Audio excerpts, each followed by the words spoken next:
नमस्कार, आप देख रहे हैं एसपीएन 9 न्यूज़ और मैं हूं आपके साथ मनीष कुमार सैनी। आम आदमी पार्टी के नेता और दिल्ली के पूर्व डिप्टी सीएम मनीष सिसोदिया ने हरियाणा विधानसभा चुनाव को लेकर भारतीय जनता पार्टी पर तंज कसा है।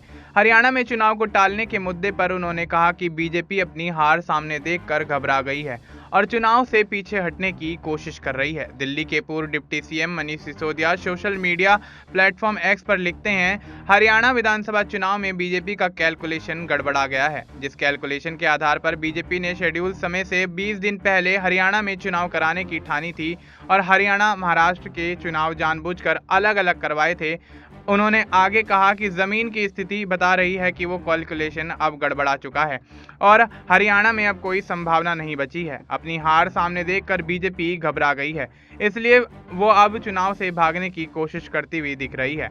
इसलिए विधानसभा चुनाव टालने के लिए बीजेपी ने चुनाव आयोग को पत्र लिखा है। आप नेता मनीष सिसोदिया ने बीजेपी पर अहंकार से भरे होने का आरोप लगाया है। उन्होंने आगे कहा कि हमारे संविधान और हमारे लोकतंत्र की यही खूबी है कि कोई भी पार्टी कितनी ही अहंकार से भरी क्यों ना हो, कितना भी एजेंसियों का दुरुपयोग करे, लेकिन फिर भी वो ना तो चुनाव से भाग सकती है और ना ही जनता से।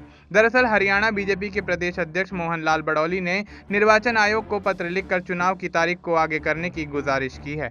बीजेपी नेता ने अपनी चिट्ठी में तर्क देते हुए कहा है कि 1 तारीख को वोटिंग का दिन निर्धारित किया गया है, लेकिन लगातार छुट्टियां होने की वजह से वोटिंग परसेंटेज में कमी आएगी। अब देखना दिलचस्प होगा कि मनीष सिसोदिया के इस हमले का भारतीय जनता पार्टी क्या जवाब देती है, क्योंकि देखा जा रहा है पहली बार आम आदमी पार्टी हरियाणा में विधानसभा चुनाव में उतरती हुई नजर आ रही है। अब देखना दिलचस्प होगा क्या नायब सिंह सैनी को और भारतीय जनता पार्टी को आम आदमी पार्टी के चुनावी मैदान में उतरने से बड़ा झटका लगता हुआ नजर आ सकता है, क्योंकि देखा जा रहा है कांग्रेस और जेजेपी भी अपने पैर पसारने की पूरी कोशिश करते हुए नजर आ रहे हैं। जिस तरह कांग्रेस ने लोकसभा चुनाव में 5 सीटों पर कब्जा करके अपनी बड़ी जीत हासिल की थी, ठीक उसी प्रकार से कांग्रेस भी तमाम तैयारियों में जुटती हुई नजर आ रही है। अब देखना दिलचस्प होगा कि आने वाले समय में हरियाणा के विधानसभा चुनाव के परिणाम किसके समर्थन में आते हुए नजर आते हैं। अब देखना दिलचस्प होगा कि हरियाणा में आम आदमी पार्टी क्या झंडे गाड़ती हुई नजर आएगी, क्योंकि जिस तरह से आम आदमी पार्टी यहाँ पर एक्टिव देखी जा रही है, तो कहीं ना कहीं आम आदमी पार्टी से भारतीय जनता पार्टी को एक बड़ा झटका लगता हुआ नजर आ सकता है। फिलहाल आपको इस मुद्दे पर क्या कुछ लगता है, आप अपनी राय हमें कमेंट करके बता सकते हैं। बाकी देश और दुनिया से जुड़ी तमाम जानकारी के लिए आप देखते रहिए एसपीएन 9 न्यूज़।